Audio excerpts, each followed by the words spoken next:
Պարոն Պողոսյան, ես ուզում եմ ձեզանից հետաքրքրվել էլի հմեկի հարցազրույցում հնչեցված ձեր մտքի հետ կապված, ոնց որ լավ չի ստացվում այդ հմեկի հարցազրույցները ձեր մոտ հետագայում ազգային ժողովում հակասության մեջ են մտնում ձեր հնչեցրած տեսակետները, դուք հայտարարեցիք, որ փառաքարում սպանությունը, որը տեղի էր ունեցել համայնքի ղեկավարի սպանությունը եւ ոստիկանության օպերատիվ աշխատողի սպանությունը բացահայտված է։ Բայց մենք բոլորս գիտենք եւ կարծում եմ դուք էլ գիտեք, որ բացահայտված է առնվազն կատարողների մասով եւ մենք բոլորս նաեւ լսել ենք այն հայտարարությունները դժոխք կողմի սպանվածի հարազատների, ովքեր որ շարունակում են ենթադրյալ պատվիրատուների մասին կասկածներ հայտնել։ Եվ նաև դուք այդ հարցազրույցի ժամանակ ասում եք, որ կողմերի միջև երկար ժամանակ եղել է լարվածություն։ Կողմերից մեկը պարզ է, Վալոդիա Գրիգորյան, ընդդիմադիր համայնքապետ, որը որ ջախջախիչ պարտության էր մատնել իշխող քաղաքացիական պայմանագրին։ Բայց կողմերից երկրորդի մասին դուք ոչինչ չեք ասում։ Ով էր այդ երկրորդ կողմը։ Եթե երկրորդ կողմը այն սպանություն իրականացնող անձներ, ապա բոլորը գիտեն փառաքարում, որ սպանություն կատարողը եւ Վալոդիա Գրիգորյանը երբևէ որևէ առնչություն չեն ունեցել, նաեւ հաշվի առնելով գուցե տարիքային տարբերությունները։ Համենայն դեպս այն մարդու մասին եմ խոսում, ում դուք մեղադրում եք սպանություն կատարելու մեջ, իսկ օժանդակողը ընդհանրապես չի ընդունում իր մեղադրանքը եւ դա ձեզ պետք է որ հայտնի լինի։ Հիմա ես ուզում եմ հետաքրքրվել, ինչու է քննչական կոմիտեն որոշակի կաշկանդվածություն դրսևորում, արդյոք դրա հետ կապ ունի այն իրողությունը, որ մի կողմը քաղաքացիական պայմանագիր կուսակցության ներկայացուցիչներն են, դրա համար դուք միայն բավարարվում եք ախտոյան եղբայրներից մեկին երկու անգամ հարցաքննության հրավիրելով, իսկ մի եղբայրը, որը որ սպանությունից առաջ երկրից հեռացել է, եւ նրան տարել եւ Զվարթնոց օդանավակայանն է ճանապարհել այն անձը, ով այսօր մեղադրվում է սպանություն կատարելու մեջ, դուք այստեղ այս կապը ինչ որ չի հնարավոր չի լինում բացահայտել։ Ես ուզում եմ ձեր կաշկանդվածության մասին անկեղծ խոսեք, որովհետեւ դժվար թե հմեկում դրա մասին խոսեիք։ Եվ երկու կարճ հարց եմ ուզում հնչեցնել բիզնեսի տուգանքների մասին մեր գործընկերը նշեց, բայց ես կուզեմ դուք իհարկե խոստացաք որոշակի քննարկումներ այդ թեմայով։ Ես ուզում եմ այնուամենայնիվ մի բանի վրա ուշադրություն դարձնենք։ Նայեք, դուք անիֆով ասում եք 1.5 միլիարդ դրամի չարաշահման բան եք բացահայտել Եվ մի խմբագրեք Տիկին Վարդանյան, ես իմ հարցերը հնչեցնում եմ։ Դուք ասում եք 1.5 միլիարդի որոշակի չարաշահումներ եք հայտնաբերել, բայց դուք միանգամից չեք ստիպում, որպիսի որևէ մեկը վերականգնի։ Բայց երբ որ գնում են գործարարների մոտ ստուգումների, հարկային ծառայությունները եւ հետո դրանք գալիս են ձեր մոտ նախաքննության, այս այն որ ասում են գլխից ի սկզբանե տալիս են գործարարին վճարել հարյուրավոր միլիոն դրամների տուգանքը, հետո ասում են կգնաս դատանում կբողոքարկես։ Հիմա ինչու նույնական չեն երևույթները եւ օրինակ հերրավոր Վարդենիսում ամանորին ընթառաջ, որ 50-100 միլիոն դրամ տուգանքի են ենթարկում որոշակի բիզնեսմենների հիմնականում խանութներին, ինչքանով են դրանք համաչափ ընդհանրապես։ Եվ շատ կարճ հարց նաև կալանքների մասով։ Դուք ասացիք, որ 16%-ով կալանքի միջնորդությունները նվազեցրել եք։ 16.4, շատ լավ։ 16.4%-ով, բայց այդտեղ ձեր տեղում նստած արդարադատության նախարարը շարունակում է հնչեցնել ահազանգ առ այն, որ կալանքների շարունակում են կալանքների թիվը շարունակում են լինել մտահոգիչ, քանի որ մեր երկրում դատապարտյալները ավելի քիչ են, քան կալանավորվածները։ Այսինքն ակնհայտորեն մարդկանց սկզբում կալանավորում եք, հետո մարդիկ կամ արդարացվում են, կամ դատական վախճան չի ունենում գործը, կամ որևէ այլ կերպով կալանքները փոխարինվում են այլ խափանման միջոցների։ Եվ քանի որ դուք կալանքների մասով շատ ակտիվ եք եւ կալանքի միջնորդությունները ներկայացնելուց երկար չեք վարանում, ես այդ առիթով ուզում եմ ձեզ խորհրդանշական մի նվեր նվիրել, որ հուսամ, որ դուք դա կօգտագործեք, կդնեք ձեր սեղանին եւ ամեն անգամ ձեռնաշղթաները տեսնելուց դուք կհիշեք, որ քաղաքացիներին ուղղակի տանել կալանքին դա ամենաճիշտ որոշումը չէ։ Ամենայն հարգանքով խոսքի ազատություն եւ պատգամավորի կարգավիճակին բնորոշ ցանկացած բան ընդունելը, բայց խնդրում եմ, էլի, եթե ցանկություն ունեք պարոն Պողոսյանի նկատմամբ ինչ-որ այլ քաղաքական ակցիա իրականացնել, սա լավագույն ձևաչափը չի։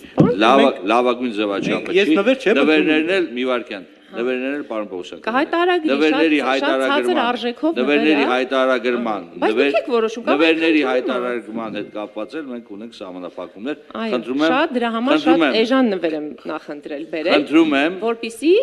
խնդրում եմ։ Պարոն Վարդանյան, դուք խոչընդոտում եք իմ գործունեությունն, ասում եք ազգային ժողովի բնականon աշխատանքը մի խոչընդոտեք։ Տիկին Թովմասյան։ Դե հիմա թողեք ես Ուրեմն լսեք, ուրեմն ցանկացած հարց, ցանկացած պատասխան։ Ընդ որում կներեք, եթե շատ ավելի անկեղծ լինեմ, բյուջետային հայտի քննարկումն է։ Մենք այսօր շեղվում ենք մի պարզ պատճառով, որ հանրությունը իրավունք ունի տեղեկություն իմանա ամեն ինչի վերաբերյալ ինչ տեղի է ունենում այս շենքում, այս շենքից դուրս։ Բայց սա չի նշանակում, որ սա պետք է վերածվի իրավապահ համակարգի նկատմամբ, ինչ-որ չգիտեմ, ֆլեշ մոբերի։ Սա ես թույլ չեմ տալ։ Դες որ խնդրում եմ ձեռնաշղթան պահեք, հակառակ դեպքում ես կընդհատեմ նիստը։ Խնդրում եմ։ Պարոն Վարդանյան, ուրեմն ես չեմ սահմանափակում ձեր խոսքի դուք հիմա հարցը ամփոփեք եւ ահագին սահմանափակեցիք իմ խոսքի ազատությունը, բայց այնուամենայնիվ ես ուզում եմ ասել, որ մենք խոսում ենք քննչական կոմիտեի գործունեության արդյունավետության մասին, որը ստանալով պետությունից ահռելի միջոցներ, ունի գործունեության այնպիսի բնութագրումներ, որոնք հանրությանը անհանգստացնում են։ Եվ մենք որպես առաջնային մանդատ կրող падգամավորներ, բնականաբար պիտի բաում հնչեցնենք, եթե ոչ պարոն Պողոսյանին։ Տարվա մեջ մի անգամ ունենք հնարավորություն, մի քանի անգամ էլ կհնչեցնենք։ Եվ այս նվերը ես այստեղ կթողնեմ, հուսամ, որ սա հայտարարագրման ենթակա է, էժան է եւ ձեզ որոշակիորեն ուղղորդի հաջորդ անգամ ցանկացած քաղաքացու կալանավորման միջնորդություն ներկայացնելուց առաջ երկար մտածել, արդյոք սա արժե կալանքի տանել այս քաղաքացուն, որովհետև այնպիսի տպավորություն է մեր երկրում, որ քաղաքացիների կալանավորման մասով քննչական կոմիտեն ակտիվ է միայն այն ժամանակ, երբ որ կա քաղաքական հրահանգ, բայց հանցագործները ազատ ման են գալի։ Հիշում եք, Կոտայքի մարզում 4 ժամում 4 մարդ սպանեցին։ Բայց այդ մարդիկ ո՞նց էին ազատության մեջ։ Շնորհակալություն։ Շնորհակալություն, խնդրեմ պարոն Պողոսյան։ Տիկին Թովմասյան, լսեցի ձեր հարցերը, արդեն նշեցի, որ ինձ նվեր պետք չի, առավել ևս այդ խաղալիքը, ես դրա իսկական ունեմ։ Ինչ վերաբերում է բուն հարցերին, դուք նշեցիք, որ իմ մոտ հմեկում հարցազրույցը լավ չի ստացում, իմ կարծիքով լրիվ հակառակն է, շատ լավ էլ ստացվում է, հակառակ պայմաններում այդ հմեկի հարցազրույցի հետ կապված sense ամիսներ շարունակ sense քննարկումներ տեղի չեր ունենա։ Նայած որ տեսանկյունից եք նայում այդ հարցազրույցին, բայց նշեցիք, որ այս հարցազրույցում մերձավանի դեպքերի հետ կապված ես նշել եմ, որ գործը բացահայտված է։ Տիկին Թովմասյան, ու նշեցիք, որ չգիտեմ, որտեղից վերցրեցիք, որ կաշկանդվածություն ունեմ։ Տիկին Թովմասյան, արձանագրենք, որ ընդհանրապես սպանության դեպքը, երբ որ կան կատարողներ, երբ որ ունենք մեղադրյալ ներգրաված անձինք, մեղադրյալ բուն կատարողների մասով եւ բնականաբար ունենք նաեւ օժանդակող։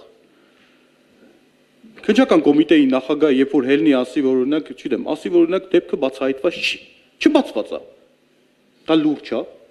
լուրջ չի, չէ՞։ Այսինքն կատարողների մասով մենք դեպքը բացահայտել ենք։ Բայց դա չի նշանակում, չէ, մենք ես նշեմ նաեւ, որ մենք քանի որ մամուլում, հանրության մեջ մենք պարտավոր ենք տարբեր վարկածներ քննարկենք, այդ թվում նաև դա ընդհանրապես ցանկացած գործով է, ցանկացած հասարակ սպանության գործով մենք պարտավոր ենք ոչ միայն քննություն կատարենք կատարողների մասով, այլ ենթադրաբար այլ հանցակիցների մասով։ Ցանկացած գործով այդ վարկածը պետք է ստուգվի։ Բնականաբար մենք մյուս մասով այլ հանցակիցներ լինելու մասով քննություն կատարում ենք եւ որևիցե կաշկանդվածություն չունենք։ Ինչի պետք է կաշկանդվածություն ունենանք կամ ումից պետք է ունենանք այդ կաշկանդվածությունը։ Չէ, ինչի եք դուք տես տպավորություն ստեղծում։ Իմ մոտ մեկ անկեղծ, այնպես տպավորություն է, որ որոշ մարդիկ այդ հանցագործության բացահայտումից նեղսրտել են։ Այսինքն դժգոհ են մնացել, որ հանցագործությունը բացահայտվել է։ Իմ մոտ այդպես տպավորություն է, քանի որ դա հնարավորություն էր տալի, եթե չբացահայտված էր, այլ հարցեր շահարկել, հիմա վատ է, որ բացահայտվել է այս դեպքը, վատ, կատարողների մասով, լավ անդադ շեշտեմ, կատարողների մասով, երկու անգամ կարամ շեշտեմ, 3 անգամ կատարողների մասով բացահայտվել է։ Հա, բացահայտվել է։ Ված չի, չէ, որ բացահայտվել է։ Հիմա հաջորդը Տիկին Թոմասյան, վստահ եղեք եւ մեր հանրությունն էլ պետք է վստահ լինի։ Մյուս մասով դուք նշում եք, որ մի կողմից ես այդ երկակի մոտեցումը չեմ կարող հասկանալ։ Մի կողմից նշում եք, որ կալանքի թիվը ինչ որ նվեր եք ուզում անեք, ձեռնաշղթաներ, ասում եք կալանքի թվերը շատ է, բայց մյուս կողմից ասում եք, երբ որ հարցը վերաբերվում է այ երկակի մոտեցման մասին ավկայում, երբ որ հարցը վերաբերվում է այն անձանց, որ ըստ էության ում հետ որ որոշակի, չգիտեմ ինչ հարաբերությունների մեջ, օրինակ ասում եք Մհեր Ախտոյան, ինչի Մհեր Ախտոյանին կարգավիճակ չեք տվել, բայց ինչ ունեք, ինչ եք ներկայացնում որպես հակափաստարկ, ասում եք տարել ճանապարհել է, հա, տարել ճանապարհել է։ Դա բավարար է, որ լուրջ իրավաբանը անձին մեղադրյալ ներգրավի, այս ծանր, առանձնապես ծանր հանցագործության հոդվածով, սա լուրջ եք ասում։ Այսինքն, որ մեղադրյալ ներգրավենք, տանենք կալանքի, կարող է բրասլետի թիվը 2 հատ դառնա։ Չի լինում, չէ՞ տես բան։ Չի լինում, դրա համար մենք համապատասխան հիմքերի եւ իրավապայմանների արկայության դեպքում ենք գնում անձանց դատավարական կարգավիճակ տալու։ Ձեր նշած անձանց մասով եւ այլ մենք քննություն կատարում ենք։ Վստահ եղեք։ Այդ գործը իմ հսկողության տակ է գտնվում, ինքը քննվում է հատկապես կարևորագույն գլխավոր վարչությունում, ՀԿԳ քննության վարչությունում։ Բոլոր հարցերի պատասխանները կստանան մեր հանրությունը, եթե եղել է պատվիրատու, եթե եղել է, վստահ եղեք, որ բացահայտվելու է։ Եթե եղել է, մենք կներկայացնենք նախաքննության ավարտի ժամանակ, թե ինչ գործողություններ են կատարել այդ մասով եւ դուք հաճելիորեն կզարմանաք։ Այն նշեցիք Տիկին Թոմասյան, որ գործարարներին ստիպում ենք, չէ, տենց ձևակերպում տվեցիք, բայց անիվով ոչ։ Տիկին Թոմասյան, ընդհանրապես պետությանը պատճառված վնասի վերականգնման տեսանկյունից մենք միասնական գործիքակազմ ենք կիրառում, դա առաջի հերթին պատճառված վնասի հնարավոր վերականգնումն ապահովելու նպատակով գույքի վրա արգելանք դնել, այս մեխանիզմը կիրառելի է բոլոր գործերին, այս գործն էլ բացառություն չի, այս մասով վստահ եղեք, այտենց է։ Կալանքների թվի հետ կապված նշեցիք, ես արդեն հարցին պատասխանեցի, որ արդեն նվազում ունենք, բայց նշում եք, որ արդարացվածներ, դուք վիճակագրություն նայել եք արդարացվածների։ Դե որ վիճակագրություն նայեք, մենք շատ չնչին տոկոս եք ասում, այն գործերի համեմատ, ինչքան մենք գործ ավարտում եւ ուղարկում ենք դատարան, շատ չնչին տոկոս եք ասում, դա նաեւ մեր աշխատանքի, դրական աշխատանքի վկայությունն է։ Չէ, Ժորժ, ես այդ ընդ որում այդ մասին արդարադատության նախարարն ասել, պարոն Վարդանյան, այդ ձեր տեղում նստած Սրբուհի Գալյանի հայտարարությունն է։ Թիվը իջել է, բայց թե այդ համամասնությունը ես մի հատ կնայեմ, կհասկանամ։ Արձագանք, հա, բայց մի հատ բան էլ ինչ բան է, այս լարվածությունը մի ճիշտ ասեմ, բայց ճիշտ ասած ձեռնաշղթան ոչ այնքան կալանքի որպես խափանամիջոցի, որքան ձերբակալման խորհրդանիշը։ Դա խորհրդանշական է, որտեղ կալանքի կալանքի հետ ասոցացվող այլ խաղալիք չգտա։ Ահա։ Հիմա ես ուզում եմ խաղալիքների խանութումն է, խնդրեմ։ Հիմա խաղալիքների խանութը, որ գնամ ազգային ժողովի գնումները նայեմ, պարոն Վարդանյան, լավ բան չի տեղի ունենալ, այն չխչխկան խաղալիքները օրորոցային, որ նորից հանեմ, էլի լավ բան տեղի չունենա, եկեք չշեղվենք բուն թեմայից, պարոն Պողոսյանը այստեղ պատասխանում է մեր հարցերին, մասնավորապես այն հանրային հնչեղություն ունեցող գործերով, որոնց արդյունավետությունը մենք քննարկում ենք։ Պարոն Պողոսյան, դուք նաև քննություն եք իրականացրել այս տարի փետրվարի 5-ին տեղի ունեցած սպանության մասով։ Եվ դուք հայտարարել եք, որ դուք շատ գոհ եք այդ քննության արդյունքներից եւ այդ սպանությունն էլ համարում եք բացահայտված։ Հիմա, բայ եթե փետրվարի 5-ի սպանությունը ամբողջությամբ բացահայտված էր, ամեն ինչ ընտիր գնացել էր, բոլոր գործողությունները իրականացվել էին օրենքի սահմանում, բա ինչու սպանվեց Վալոդիա Գրիգորյանը, բա ինչու վենդետա եղավ։ Ուրեմն ինչ որ մի բան մնացել էր, չէ՞։ Եվ հենց այս մտահոգությունը հաշվի առնելով ես կարծում եմ դուք պիտի ականջալուր լինեք փարաքարում այս օրերին արկա իրավիճակի մասով, որովհետև իմ նշած ընտանիքը որի նկատմամբ ասացի, ենթադրաբար դուք ունեք որոշակի կաշկանդվածություն, կուսակցական պատկանելությամբ պայմանավորված, այդ մարդիկ չեն ապրում փառաքարում։ Ախտոյանները սպանությունից հետո չեն ապրում։ Բա ի՞նչն է խնդիրը։ Այստեղ պիտի դուք խորանաք, մտնեք այդ թեմայի մեջ, որպեսզի հնարավոր հետագա հանցագործությունները հնարավոր լինի կանխել, որովհետև փետրվարի 5-ի դեպքից հետո էլ լարված իրավիճակ էր, բայց հետո հասան, չէ, արդյունքին, ինչ որ մարդիկ ի վերջո ընտրված համայնքի ղեկավարը դաժանաբար սպանվեց իր տան բակում։ Եվ նաև ասում եք, որ լավ չի, որ բացահայտվեց, շատ լավ է, որ բացահայտված է, իհարկե լավ է, բայց գիտեք ավելի լավ ինչ կլիներ, որ չլիներ սպանությունը։ Եվ իրավապահները իրենց տեղում լինեին։ Այ եթե փետրվարի 5-ի սպանությունը բացահայտված լիներ լրիվ եւ ամբողջությամբ եւ որևէ կասկած չմնար եւ կողմերը բողոք չունենային, գուցե Վալոդիա Գրիգորյանը այսօր լիներ կենթանի։ Եվ վերջին նախադասությունը։ Նույն փետրվարի 5-ի դեպքի առիթով այսօր ձեր մոտ սպանության օժանդակության կասկածանքով կալանավորված անձը լրատվամիջոցների հետ զրույցում բողոքում էր քննության ընթացքից։ Նա էլ էր խոսում որոշակի պատվիրատուների մասին, այսինքն ոչ այն ժամանակ դուք ականջալուր եղաք պատվիրատուներին մասով, ոչ էլ հիմա եք ուզում ականջալուր լինել։ Ես Քավլիցի որևէ մեկին մեղադրանք չեմ ներկայացնում։ Ես ձեզ ներկայացրեցի փառաքարում արկա իրավիճակը եւ հետաքրքրվեցի անկեղծորեն ասել, ինչ կաշկանդվածություն ունեք, որով դուք աստիճ չունեք, բայց թույլ տվեք չհավատալ այդ մասով։ Շնորհակալություն։ Շնորհակալություն Տիկին Թովմասյան, ձեր իրավունքն է համաձայնվել կամ չհամաձայնվել իմ դիտարկումների հետ, ես փաստերն եմ արձանագրում։ Փետրվարի 5-ի դեպքի հետ կապված ամբողջությամբ բացահայտված է դեպքը, շարժառիթը մեր համար պարզ է եղել։ Ես նշել եմ հանրային հեռուստաընկերությունում, թե ինչն է եղել շարժառիթը, այսինքն ունեցել ենք շարժառիթը կատարող անձինք եւ դեպքը ամբողջությամբ բացահայտված է եղել։ Այս առումով չբացահայտ բոլոր մասն, որում կարճ ժամանակահատվածում